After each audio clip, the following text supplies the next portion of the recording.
All right, we go.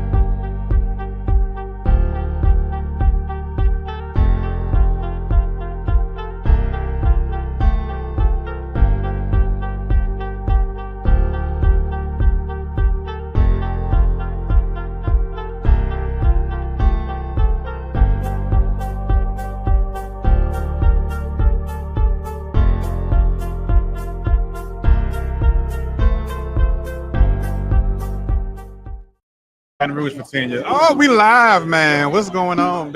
It's Al High, host of Casual Highlights, the Highlights part of the BS3 Network. And I'm with a gentleman by the name of Mr. Derek Dark from Homer, Louisiana, right here on Radio Row. He has a documentary called Blue Chippers, Next Man Up. Mr. Derek, talk about your documentary a little bit. Well, my documentary, it's about college football recruiting. Follow 4 kids all the way up until national signing day, and 2 years after they was in college. They entered the transfer portal, so it was only right that I, update the film with that information. So, and what inspired you to do this docu-series about Blue Chippers, especially about college sports and college football players? Well, one of the main reasons why I did it, I'm a high school teacher and coach. Okay. So, these kids will come in, and parents, will come in and have these expectations of getting recruited, right? And they don't even know the half. So I wanted to make this film to educate, our people, because if you look at it, college football, it's majority African American, right? And being that NIL is so present, this film can teaches you, your value. Right, it teaches you how to, get to the point of being recruited, right, and know how to maintain it, and know how to handle the recruiting aspect of it. So that's what this film is about. Okay. Yep. So, man, it's so much you just touched on. You touched on the education part as a high school coach and a high school teacher, and then we're in an era now where we have the transfer portal and NIL. Talk about your thoughts about the NIL and the transfer portal and how do you feel is that going for the good of the game, or do you think it's not helping the game? What's your thoughts on that? Well, I think it's a blessing and a curse at the same time.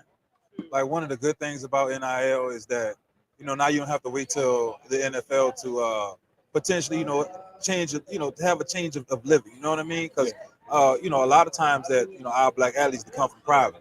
So now that they have an opportunity to make money, their first year out of high school can change the whole dynamics of their family. So I really like it, from that aspect. But one of the things I really don't like is that kids are going to make decisions to where they can make the most money, all right, and not think about the future, which is the NFL.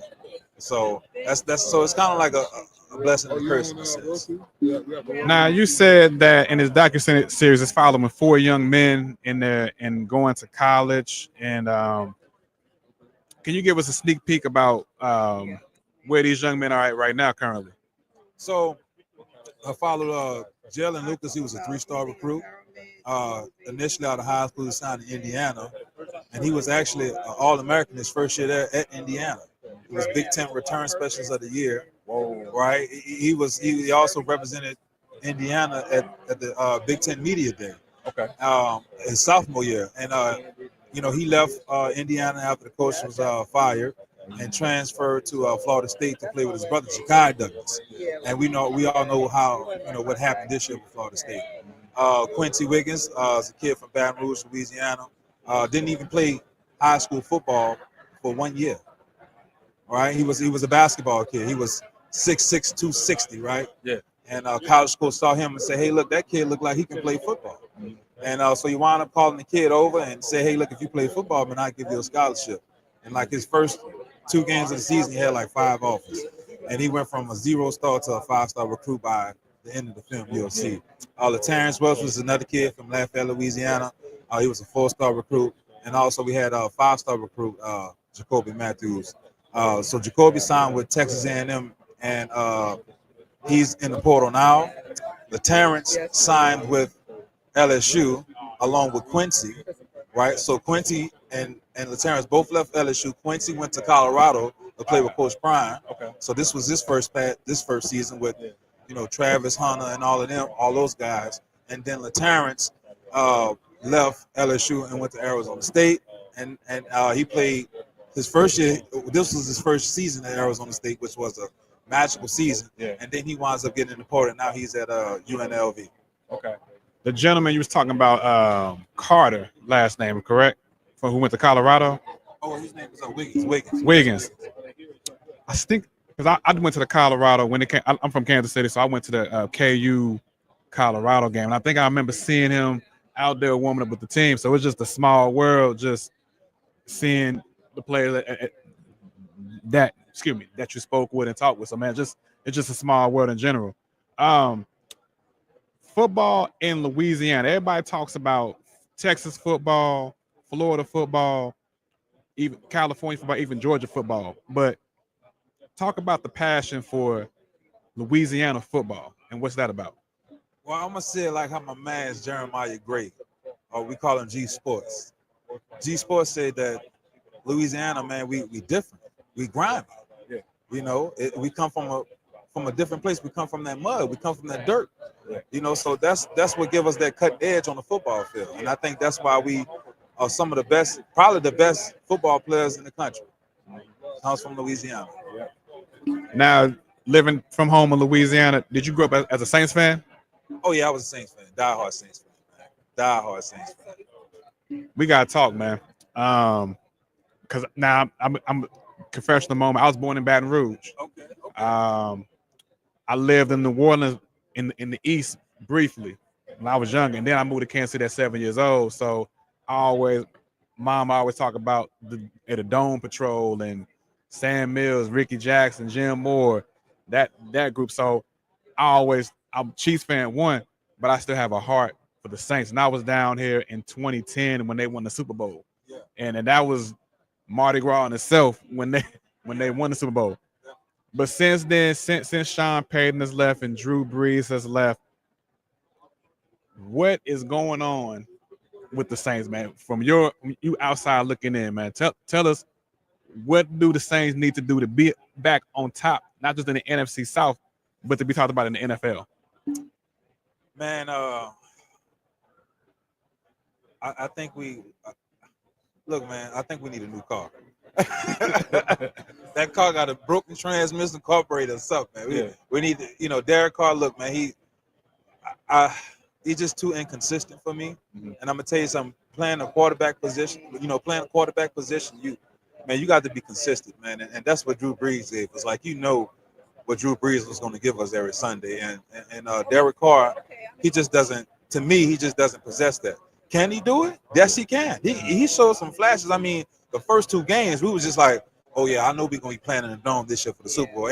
You couldn't tell us. You couldn't tell me nothing different. Yeah. And then week 3 hit, and that's when it all went downhill, man.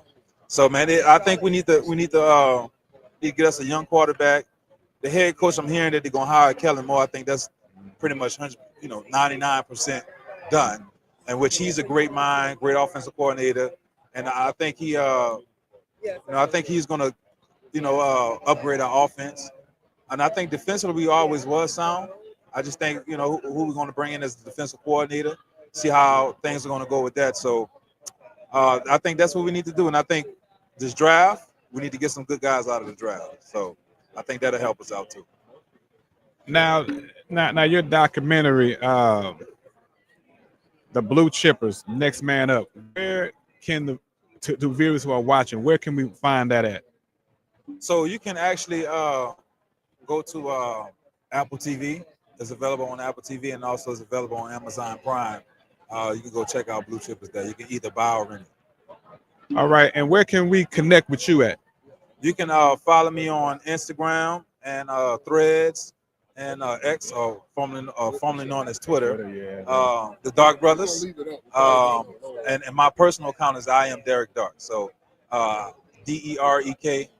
And my last name Dark, DARK. So you can follow me on there, or you can follow us on the Dark Brothers page. And by the way, who's winning on Sunday between the Chiefs and the Eagles? Chiefs.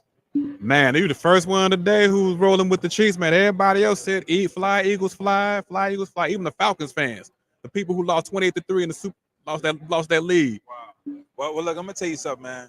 One of the stats that poke out about me, right? I love Jalen Hurts. I love what he's done for the game. But this guy in 9 games, right, he threw under 200 yards. Yeah. That's a big stat. I'm a football coach, Yeah. right? And when your offense, right, ain't producing that much passing yards, right? When you have guys like Heisman Trophy winner Devontae Smith, I think a lot of people forget about that he was a Heisman Trophy winner, right? So this guy is he's amazing, right? And then also you got AJ Brown, who could be one of the top receivers in the league, and they're not getting that production. So the quarterback play, I think, is going to be better for Kansas City. So I think they're going to have the edge. And Kansas City defense, Chris Jones is a monster in the D-line. So I just, it's going to be a good game now. Yeah. It's going to be a good game. Yeah. But Chiefs going to pull it out. So when you talk about quarterback play, do you think Jalen has regressed? I don't think he has regressed. I think he just, hadn't got any better in certain moments. But also, too, we can't let that deceive us because, he's, it's kind of like he was kind of like a game manager. So we're going to see if he can manage this game Sunday. So basically saying is that, he did all what he needed to do to win games. And that's all you can ask for as a quarterback. Do what you're supposed to do. I'm going to call you Coach Derek Dart, man. Hey, thank you for coming to Radio Row. Appreciate you, man. Appreciate you, man. All right.